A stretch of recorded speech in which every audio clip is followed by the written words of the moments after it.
when you have these broken tabs for your cold packs and all of them are broken, there's a little hack right here.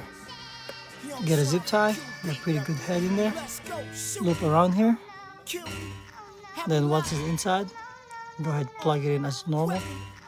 So you can see, we'll plug in there, and then when you pull this, that's it, it's not gonna come out.